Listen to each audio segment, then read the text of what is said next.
नेपाल में हिंसक प्रदर्शन से हालात बिगड़े हुए हैं और हालात को बिगड़ता देख वहां के प्रधानमंत्री केपी ओली शर्मा ने इस्तीफा दे दिया है। जी हां, और माना यह जा रहा है कि ओली सरकार में शामिल सभी मंत्रियों को लगभग इस्तीफा देना हो सकता है। और फिलहाल नेपाल में सेना ने हालातों को नियंत्रण में करने का प्रयास शुरू कर दिया है, लेकिन स्थिति यह है कि न्यूज़ 18 के पास जो सूत्रों के हवाले से खबर आई है, बताया जा रहा है कि प्रधानमंत्री जो अब पूर्व प्रधानमंत्री हो गए इस्तीफा देने के बाद, उन्हें सेफ हाउस में रखा गया है।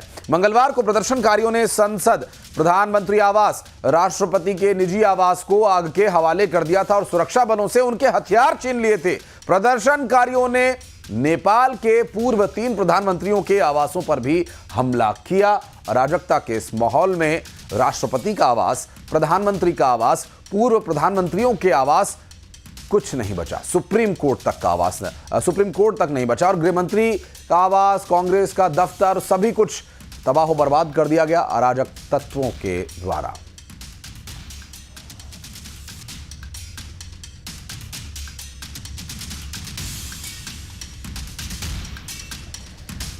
तो नेपाल में हिंसक प्रदर्शन से जुड़ी 4 तस्वीरें भी हम आपको दिखा रहे हैं। तो प्रधानमंत्री रहे केपी शर्मा ओली के लिए काफी बड़ी चुनौती। और नेपाल में पहले सोशल मीडिया पर बैन हुआ और बैन के खिलाफ प्रदर्शन शुरू हो गया। बैन तो रिवोक कर लिया गया, लेकिन प्रदर्शन नहीं रुका, क्योंकि सिर्फ सोशल मीडिया पर बैन इसके पीछे की वजह नहीं है। दरअसल हालात ये हो चुके हैं कि आंदोलन से तख्ता पलट की नौबत आ गई है और इस आंदोलन से हालात इतने बिगड़े हैं कि वहाँ के प्रधानमंत्री को इस्तीफा तक देना पड़ा, लेकिन भीड़ तब भी नहीं मानी। नेपाल में जगह जगह आगजनी की घटनाएं हो रही हैं। नेपाल की संसद से लेकर पीएम कार्यालय तक को प्रदर्शनकारियों ने फूंक दिया। और अगर अब गहराई में जाकर के इसकी वजह जानने की कोशिश करें तो सिर्फ और सिर्फ सोशल मीडिया पर बैन लगा देना इसके पीछे का कारण नहीं है। दरअसल वहाँ के युवाओं में इस बात को लेकर आक्रोश है कि उनके पास तो अच्छी शिक्षा नहीं है, उनके पास रोजगार नहीं है, आजीविका का कोई साधन नहीं है, और नेताओं के बच्चे, प्रधानमंत्रियों के बच्चे किस तरह से ऐशो आराम की जिंदगी जी रहे हैं, विदेश में जाकर पढ़ाई कर रहे हैं, तो देश का क्या होगा।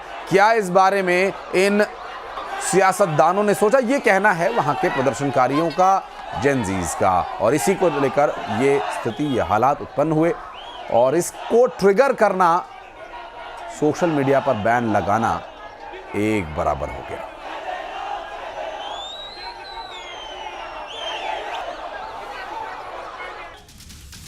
और इसी विरोध प्रदर्शन के बीच आंदोलनकारियों ने एक अहम बैठक बुलाई है, जिसमें आंदोलन के संबंध में आगे की रणनीति बनाई जाएगी। नेपाल सरकार के खिलाफ सोमवार को यह प्रदर्शन शुरू हुआ था और इसकी वजह से नेपाल के राष्ट्रपति और प्रधानमंत्री तक को इस्तीफा देना पड़ा। और अब देखना यह होगा कि इस्तीफों के बाद अब प्रशासन कैसे चलेगा और प्रशासन चलाने के लिए जो अंतरिम सरकार बनाई जाएगी। जैसे कि हमने बांग्लादेश में देखा था कि वहाँ पर एक व्यक्ति को रातों रात प्रशासक बना दिया गया और अब बांग्लादेश की स्थिति में अराजकता के संबंध में तो सुधार है, लेकिन आंतरिक स्थिति क्या है वो किसी से छिपी नहीं है। लेकिन क्या नेपाल में वही बांग्लादेश और श्रीलंका वाली स्थिति फिर बनेगी, या फिर ये जो आंदोलनकारी हैं ये किसी सकारात्मक दिशा में जाएंगे? क्योंकि अभी तक आंदोलनकारियों ने किसी भी राजनीतिक दल का समर्थन लेने या राजनीतिक दलों के नेतृत्व में कोई आंदोलन नहीं चलाया। ये पूरा आंदोलन जेनजीज के नेतृत्व में चला, जो नाराज थे इस बात से कि सरकार उनके लिए कुछ क्यों नहीं कर रही है। इतने समय तक नेपाल के युवाओं को रोजगार की समस्या से जूझना पड़ रहा है और जो जेनजीज हैं, यदि वो सोशल मीडिया से कुछ आजीविका के साधन कमा रहे हैं तो उन्हें